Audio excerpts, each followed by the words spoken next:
Hello tout le monde, et si on parlait fantaisie, ça vous dit? Donc aujourd'hui, on parle de La Voix des Immortels de Georges Biot, qui est paru aux éditions Eldercraft. Ce roman est juste un petit bijou, aussi bien esthétique que dans son contenu. Je ne suis pas une adepte de la fantaisie. Ce n'est pas que je n'aime pas, c'est juste que je m'en détourne de manière quasi systématique parce que je trouve que c'est un univers qui est très souvent très compliqué et que j'ai du mal à cerner. Tout au long de cette lecture, nous allons accompagner Lanig. Lanig est un jeune homme dont la santé n'est pas au beau fixe. Il risque même de mourir tant il est fragile. Sa famille se détourne pour la plupart de lui. Il n'a qu'une solution, c'est devenir immortel. Nous allons donc l'accompagner dans ce parcours qui est plus qu'initiatique. C'est un parcours de force, c'est un parcours de volonté. Et Lanig va parvenir à relever de nombreux défis. Mais parviendra-t-il à aller jusqu'à cette immortalité? Nous allons accompagner Lanig dans cette quête d'immortalité. Nous allons parcourir avec lui toutes les étapes qui vont se mettre en travers de son chemin, et Dieu sait que les étapes vont être toutes plus difficiles les unes que les autres. Lanig est un jeune homme que j'ai tout simplement adoré. Il n'est pas parfait, mais quand il se fixe un objectif, et là c'est l'objectif de continuer à vivre, il ne le lâche pas d'un centimètre. Comment va-t-il parvenir à affronter tous les défis qui vont se mettre en travers de son chemin et qui vont peut-être le mener enfin à l'immortalité en devenant un nécromancien?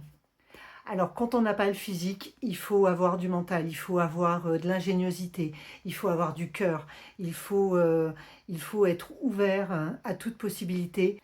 Et c'est exactement ce qu'est Lanig. Dans ce roman, vous allez rencontrer des personnages incroyables, aussi bien des bons que des mauvais. Et comme dans votre vie à vous, des fourbes, des généreux. Vous allez découvrir tout un univers qu'a tissé petit à petit Georges Biot. J'ai juste pris un plaisir à cette lecture absolument incroyable. J'ai très rapidement, et dès les premières pages, été totalement happée par cette histoire. Vous verrez, très rapidement, ce jeune homme va vous paraître extrêmement attachant.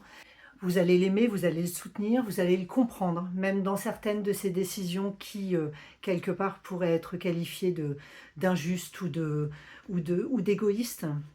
Mais c'est la vie qui parle avant tout, et Lanig a cette soif de vivre.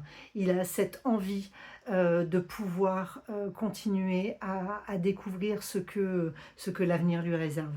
Voilà, donc je vous le disais, moi j'ai tout simplement adoré.